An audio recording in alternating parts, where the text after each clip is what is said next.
Hola, hola, bienvenidos a Big Left. Sigo leyendo esta conferencia que dio mi padre en el aula magna de la Universidad, de la Escuela de Derecho de la Universidad de Chile, y que vinimos hablando de cómo va la historia hasta 1884, cuando Santa María suscribió una tregua con Bolivia y suscribió el Tratado de Ancón con Perú, y donde esto fue el 10 de octubre de 1883, y cómo estaban como que hubieran sido derrotados, como que hubieran sido derrotados cuando habíamos ganado.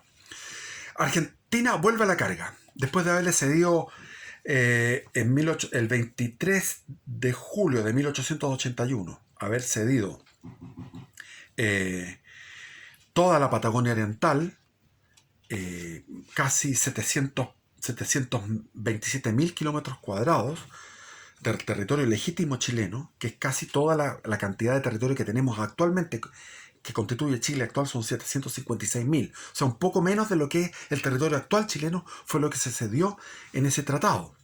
Cuando Chile ya había ganado Chorrillos y Miraflores en enero de ese año, esto fue en julio, y ya teníamos ocupado Lima, con un ejército de 30.000 hombres veteranos de guerra. Entonces los políticos traicionaron a los soldados, con Perú, con Bolivia y con Argentina. Argentina vuelve a la carga.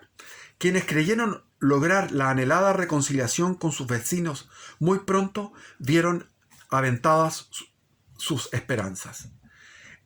En el correr del tiempo, las exploraciones comprobaron que las altas cumbres cordilleranas, aisladas de la línea de separación continental de las aguas, otorgaba a la Argentina costas en el seno de la última esperanza. Es decir, la ignorancia geográfica hizo que los políticos chilenos, el Congreso, salvo Adolfo Ibáñez y su grupo, y un grupo de un tercio que se opuso terminantemente a este tratado, en su ignorancia creyeron que la cordillera iba a seguir la misma naturaleza que tiene en la zona de Santiago hasta Puerto Montt. Desde Santiago a Puerto Montt, digamos desde La Serena a Puerto Montt, las altas cumbres y las divisorias de agua hacen un límite preciso. No hay disputa, no hay polémica al respecto. Pero resulta que después de Puerto Montt viene la Patagonia, y la Patagonia hay entradas de lagos gigantes donde están las altas cumbres y las divisorias de agua se hacen en otro lado. Entonces las divisorias de agua van por un lado, las altas cumbres por otro lado, gigantes acuíferos como son los lagos de la Patagonia y entradas de mar como el seno de última esperanza hacen que Argentina podía acceder al Pacífico. Y todavía están en ello, con el campo de hielo sur. El campo de hielo sur es una masa de hielo de 400 kilómetros de largo por 70 kilómetros de ancho. Es inmenso. Imagínense, eso es como de Santiago a Chillán, con todo lo que es el Valle Central. Ese es el tamaño del campo de hielo sur, donde se supone que ahí hay que establecer cuáles son las divisorias de agua y las altas cumbres. Entonces hay actualmente gente de la Armada, de la Fuerza Aérea, que están estudiando con prospección tecnológica cuáles son las altas cumbres que van dentro de ese campo de hielo. O sea, a ese ridiculez llegamos, a ese nivel llegamos. Y puede ser que lleguen al Pacífico perfectamente. Por el contrario, la letra del tratado proyectaba la presencia de Chile allende los Andes, es decir, se trataba de que Chile está para un lado, hacia el Pacífico, y Argentina hacia el Atlántico. El descubrimiento de los yacimientos auríferos en la costa atlántica de la isla grande de Tierra del Fuego, el seno de San Sebastián, que había quedado en poder de Chile, tentaron nuevamente a los gobernantes rioplatenses, que presionaron para correr más hacia el oeste el límite de la región.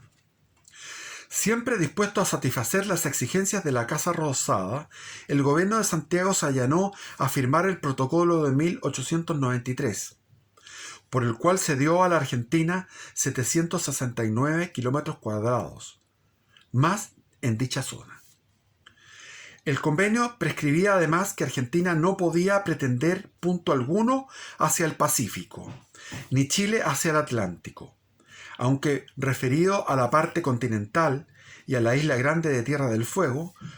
Con el correr de los años, la Casa Rosada intentaría por todos los medios extender la prohibición de la zona extender esa prohibición de la zona del Beagle y espacios australes hacia el Cabo de Hornos. Él pretendió irse igual hacia el lado del Pacífico por el lado del Beagle y del Cabo de Hornos, para arrebatar a Chile las islas y las aguas del sector, con miras a controlar todo el cono austral del continente. Los desengaños de la moneda no pararon allí. No alcanzó a secarse la tinta de los últimos tratados suscritos cuando fuerzas argentinas subrepticiamente iniciaron la gran marcha hacia el oeste, sobre territorio definitivamente chileno. Entre 1898 y 1900 ocuparon el Valle Lácar, donde fundaron San Martín de los Andes y corrieron sus fronteras hasta el Huaum, ocupando el Pirihueico, el lago Pirihueico, que es chileno actualmente. Siguiendo su política tradicional, la Casa Rosada contestó las reclamaciones de la moneda, afirmando invariablemente que dichos actos eran meras renovaciones de antiguas ocupaciones de territorios que se encontraban incuestionablemente dentro de sus fronteras. No admitía, pues, discusión, constituyéndose en juez y parte a la vez del litigio limítrofe. Resuelto a poner fin de una vez por todas el viejo pleito limítrofe, el canciller chileno Juan José Latorre planteó su ultimátum: el arbitraje o la guerra.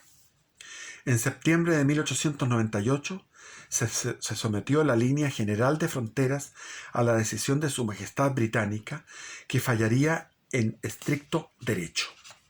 No obstante, la Casa Rosada tuvo ánimo para lograr un acuerdo secreto con el presidente Federico Errázuriz Echaurren. Es decir, Su Majestad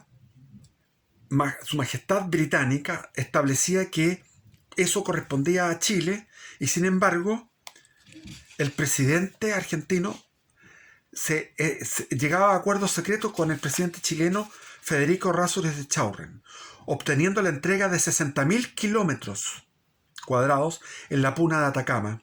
Y eso lo favoreció Bolivia, con el resentimiento que tenía Bolivia, ayudó a eso.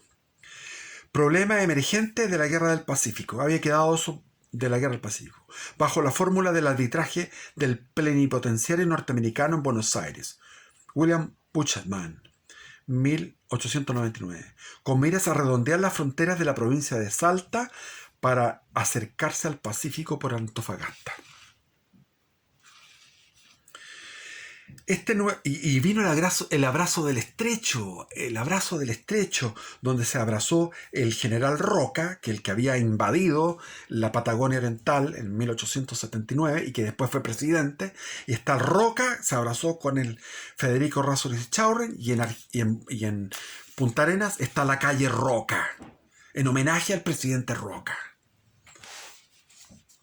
Este nuevo presente, lejos de calmar la ambición, este nuevo regalo de 60.000 kilómetros cuadrados, es una cantidad gigante. Eso es como la provincia de Antofagasta, más o menos. 60.000 kilómetros cuadrados de la puna de Atacama. Este nuevo regalo, lejos de calmar la ambición geopolítica argentina, estimuló aún más su apetito, arrastrando a ambos países al borde de la guerra. Una vez más, la moneda, a espaldas del país, se dio en homenaje a la paz.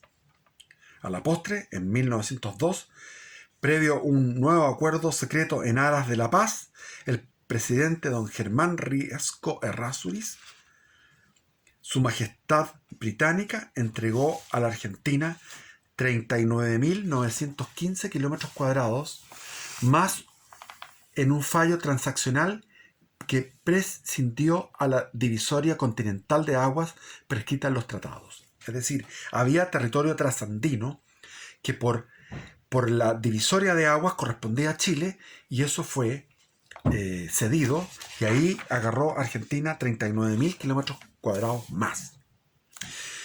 Hay que considerar que el famoso Perito Moreno lo que hacía era desviar los cauces de los ríos. Iba con obreros y a pala y a picota y a carretilla desviaban el curso de las aguas que iban hacia el Pacífico y las tiraban hacia el Atlántico. Igual cuando estuve en Puerto Williams, había una isla que es una isla chilena, pero ellos metieron retroexcavadora, hicieron un camino, y con ese camino esa isla, que es una isla grande que hay en el Beagle, pasó a ser territorio argentino porque ya no es isla, ya es territorio argentino. Era una isla que era chilena. Y cuando estaba en Ushuaia, me fui a ver un monumento, estaba caminando por la costanera, veo un monumento, y ese monumento era un monumento a un hito que ellos, porque el tratado dice que es una línea que va en la isla grande del Tierra del Fuego. Hay una línea que va de norte a sur y termina en el lago, en el canal de Beagle, como una raya, es una raya. Y ellos no, hacen una raya con una raya y ponen el hito, y ese hito es de ellos porque ellos incluso metieron un tren turístico que sale de Ushuaia y va a recorrer territorio chileno. Y ya se lo incorporaron. Lo mismo que en la Laguna del Desierto. Mataron al teniente Merino, que dio su vida por Chile, era un carabinero, dio su vida por Chile frente a un ataque de fuerzas numerosas de gendarmería argentina. Y sin embargo después fue cedido. ¿Y qué dijo Elwin? ¿Qué importa un pedacito más? Un pedacito menos. Vamos a la paz con Bolivia. 2 años más tarde, el 20 de octubre de 1904, tras arduas negociaciones, el Gabinete de la Paz se allanó a suscribir el Tratado Definitivo de Paz. El gabinete peruano puede afirmarse sin temor a incurrir en exageraciones que este acuerdo es tal vez la pieza diplomática más sorprendente de los anales de la humanidad. Cotejando su texto con los antecedentes que acabamos de reseñar, parece desprenderse que Bolivia hubiera sido el vencedor. En efecto, a cambio del reconocimiento del dominio absoluto de Chile sobre los territorios al sur del Loa, que como vimos le pertenecían incuestionablemente a Chile, el Palacio Quemado recibía tal número de beneficios que la sola enumeración de ellos abruma por sí sola. La moneda se obligaba a 1. Estos son, lo vuelvo a repetir, se puede afirmar sin temor a incurrir en exageraciones que este acuerdo es tal vez la pieza diplomática más sorprendente de los anales de la humanidad. Se supone que Chile había ganado. Se supone que Chile tenía en el uti possidetis iuris derechos sobre todo el territorio al sur del río Loa desde los tiempos de la colonia. Y sin embargo, en el Tratado de Paz con Bolivia se compromete a esto. Primero, construir el ferrocarril de Arica al Alto de la Paz y transferir la sección boliviana al altiplano después de 15 años de concluido. Por este capítulo se gastaron 4 millones de libras esterlinas. Segundo, garantizar el pago del 5% del interés de los capitales del Palacio Quemado, que Bolivia pudiera invertir en la construcción de los siguientes ferrocarriles: de Uyuni a Potosí, de Oruro a La Paz, de Oruro por Cochabamba y a Santa Cruz, de Cochabamba a Santa Cruz, de La Paz a la región de Beni, de Potosí por Sucre a Lagunilla, a Santa Cruz y a Santa Cruz, tremenda cantidad. Esta obligación no podría exceder de 50.000 libras esterlinas, pero así no fue. Entregar 300.000 libras esterlinas en efectivo. que ahora serían varios miles de millones de dólares. Hacerse cargo del pago de las reclamaciones reconocidas por el gobierno de La Paz correspondiente a las indemnizaciones privadas u obligaciones que directa o indirectamente afectaran el litoral. Otro punto, en el más amplio libre tránsito por territorio y puertos chilenos, pudiendo Bolivia construir agencias aduaneras en los puntos que deseare y desde luego en Arica y Antofagasta. En total, Chile debió desembolsar alrededor de 6 millones de libras esterlinas que abrumaron su presupuesto por espacio de media centuria, hasta la década del 50. O sea, desde 1904 hasta 1950 y tanto, Chile tuvo que llevar esta mochila, este peso de lo que fue el Tratado de Paz con Bolivia. Nuevas embestidas de Argentina.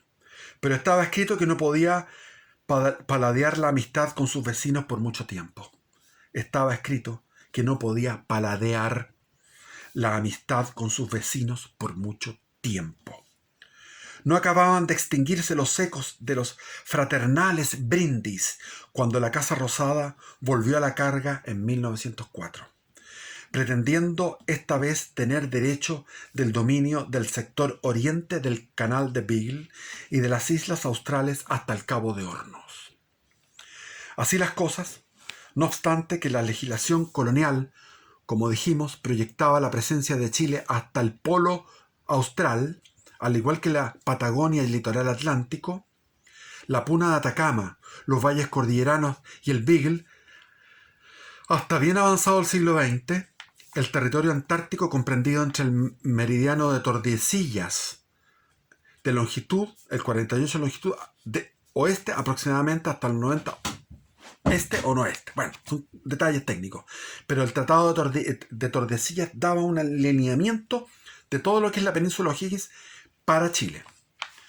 Motivados por la conferencia internacional realizada en Londres en 1900 para tratar los asuntos relativos al continente blanco, el gobierno de Santiago otorgó diversas concesiones, entre otras, en las islas Shetlands, Georgias del Sur y tierras de Graham, porque hay documentos de la colonia que otorgan a Chile soberanía sobre las islas de Shetlands del Sur y sobre las islas Malvinas. Cogiendo la ocasión al vuelo, el 10 de junio de 1906, la Casa Rosada presentó formal protesta alegando derechos soberanos sobre este sector. No obstante ser colindante con el Brasil, eventual heredero del Portugal, el acuerdo al Uti Possidetis de 1810, la moneda no solo cometió la bisoñada de abrir debate, sino que en homenaje a, comillas, la buena armonía que reina entre nuestras naciones, redujo en primera instancia sus derechos al poniente del meridiano 56 aproximadamente y más tarde al occidente del 57, renunciando de una plumada a 9 grados geográficos, el 9 de junio de 1908.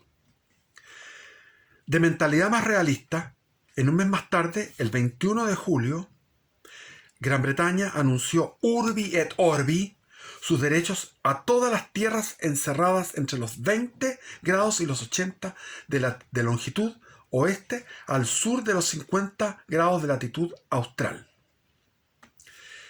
Pero comprendiendo que se había excedido un tanto, los británicos, en 1917 se redujo al casquete comprendido entre los 50 y los 80 de latitud sur y los 58 de latitud sur, perdón. Bueno, son cosas técnicas. En todo caso, los mismos británicos dijeron vamos a irnos para todo este sector y después se achicaron, pero se tiraron con pachorra contra Argentina. Solo 3 meses más tarde, merced de la visión geopolítica del general Ramón Cañas Montalva, el 6 de noviembre de 1940, Chile proclamó su soberanía al sector comprendido entre los 53 y los 90, renunciando al tramo que abarcaba hasta el citado meridiano 48. El arreglo con Perú. Seguimos, el arreglo con Perú. Esto fue en 1940. Las relaciones con Perú distaban mucho de ser cordiales. El plebiscito parecía cada día más lejano. Cogiendo la oportunidad al vuelo, el canciller boliviano Daniel Sánchez Bustamante aprovechó el clima volcánico que existía. El gobierno de Bolivia expresó en su memorándum el 22 de abril de 1910, dirigido a Lima y a Santiago, no puede dejar pasar las presentes circunstancias sin conocer la disposición con que Chile y Perú recibirán una gestión encaminada a solucionar el conflicto relativo a Tacna y Arica. Es decir, los peruanos habían firmado el tratado en 1904 y en 1910 estaban hueveando. Y habían recibido toda esa cantidad de plata, de miles de millones de dólares. Habíamos construido el 5% de todos los ferrocarriles de Bolivia, para todos los lados, etcétera. Y ellos volvieron a la carga 6 años después de recibir todo eso. ¿Por qué? Porque ellos querían salir por Arica. Entonces había que solucionar el problema Tacna y Arica. ¿Y cómo se solucionó? Hay tanto que hablar, que leer acá, pero quiero ser... Para las naciones signatarias, el Pacto de Ancón, que era Perú y Chile, no revisten sino un interés que se desprende del sentimiento histórico y de la dignidad nacional. Bolivia no puede vivir aislada del mar. No, esto es lo que escribió este hombre, que es largo, que eso son sus reclamaciones. Vámonos. La ostensible debilidad de los antiguos aliados había frenado hasta ese momento la ruptura de las hostilidades. O sea, habíamos mantenido la paz con Perú y Bolivia después de la guerra del Pacífico simplemente por la debilidad bélica de ellos. Las posibilidades de la revancha se alejaban y el Perú no podía continuar dilatando una situación que se hacía ya insostenible. Tras azarosas negociaciones, el 3 de junio de 1929 se firmó el Tratado de Paz. Por el artículo 2, Tacna sería devuelta al Perú. Ahí hubo una batalla cruenta, la más cruenta de todas las batallas, y murieron miles de chilenos. Y eso fue chileno durante casi 30 años. Más de 30 años. Más de 30 años. 50 años. El límite partiría desde el punto de la costa denominado Concordia, ubicado a 10 kilómetros al norte del puente de Utah. Ahí está el famoso lugar donde están ahora los venezolanos. Chacayuta. Apenas dio espacio para poner un aeropuerto, porque los lugares planos son muy escasos. Seguiría paralelamente la línea del ferrocarril de Arica a La Paz, ferrocarril que hizo Chile, hasta ensamblar con la frontera boliviana. Por los artículos 5 y 6, Chile se obligaba a construir en la bahía de Arica para el servicio del Perú un malecón de atraque para vapores de calado. Eso se construyó y no se ha usado nunca. Fue plata botada. Amén de un edificio para la aduana, una estación terminal del ferrocarril de Arica a Tacna, también se construyó, no sirvió para nada, a pagar al gobierno del RIMAC, al gobierno del Perú, la cantidad de $6 millones y a cederle todas las obras públicas existentes y las que estaban construyéndose en Tacna por obra del Estado chileno. Con el artículo 11, ambos gobiernos se comprometían a erigir un monumento en el Morro. Un protocolo posterior cargó el costo al erario chileno. Mediante otro complementario, ambos países se obligaban a recabar el consentimiento del otro Estado para negociar la cesión de parte o del total de los territorios aludidos en el tratado a una tercera potencia, o a construir nuevas líneas férreas internacionales. A eso se agarró Perú cuando Pinochet, en el abrazo de Charaña, Pinochet con Banzer, llegaron al acuerdo de que podía pasar por ahí en la salida al mar peruana, entre Arica y Utah. La solución salomónica ideada incurría en un grave error geopolítico. Deliberadamente se olvidó que, así como Arica depende del vergel peruano para subsistir, a su turno Tacna solo puede acceder al océano por el puerto chileno. Es su salida natural. Esa es una sola unión, Arica-Tacna. El precio de la paz con Perú no había cedido en generosidad al cancelado por las quiméricas amistades de Bolivia y Argentina.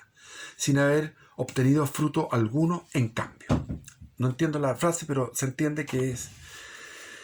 Lo estoy leyendo muy rápido. Pero se vino el abrazo de la concordia, se le llamó límite de la concordia. Arrecia el expansionismo argentino. Tras un fugaz remanso, en 1944 el gobierno argentino volvía a la carga, esta vez sosteniendo su carácter de ribereño del estrecho de Magallanes, cuya boca oriental estaría a su juicio cerrada por el Cabo Espíritu Santo y Cabo Vírgenes, a 5 kilómetros al este de Punta Dungenes, señalado por el acuerdo limítrofe de 1881.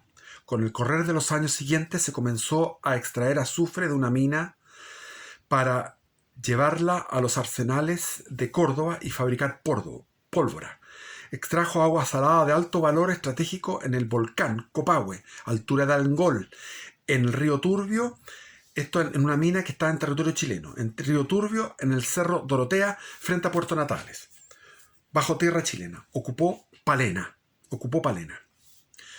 La delimitación de mares y océanos para fines cartográficos, aprobada en principio por la Oficina Hidrográfica Internacional durante la 9ª conferencia realizada en Mónaco en 1952, proporcionó a la Casa Rosada una nueva ocasión para plantear sus anhelos.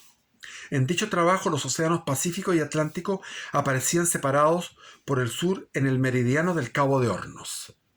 Entonces ahí decía, no, toda esa parte del canal de Beagle y toda la parte de los a ver si, aquí está. Ahí. Todo eso hasta acá sería argentino. Todo eso. Hasta acá sería argentino. Porque ahí vería la separación, la división entre el Atlántico y el Pacífico. Bueno.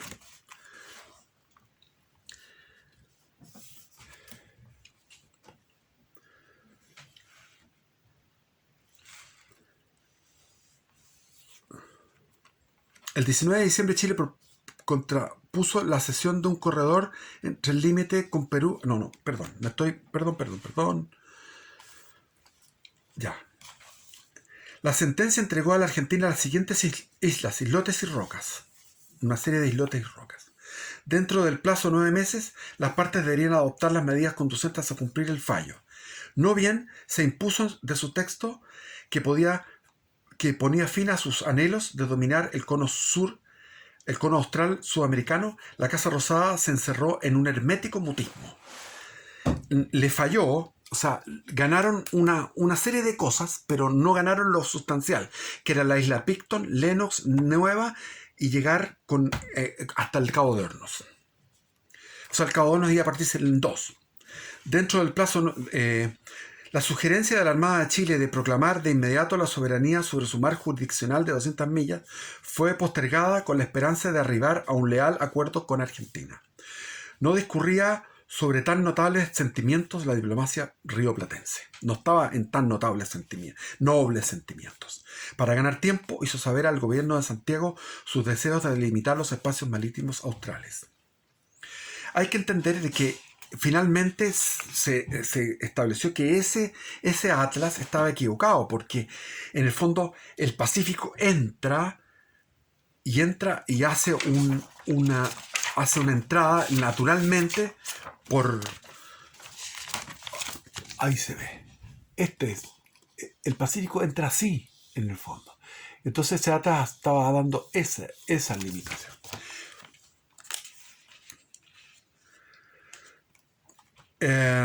Tampoco recordaba para nada que Chile había comprado su amistad en 6 millones de libras esterlinas que grabaron el presupuesto por más de medio siglo. Ya, no sé si seguir leyendo porque esta cuestión es realmente muy triste. Muy triste. Después Argentina desconoció el arbitraje en el año 77. Después tuvimos que ir a otro arbitraje y yo ya me cabrié. No quiero seguir leyendo más. Hasta aquí llego. Viva Chile, viva Cristo Rey.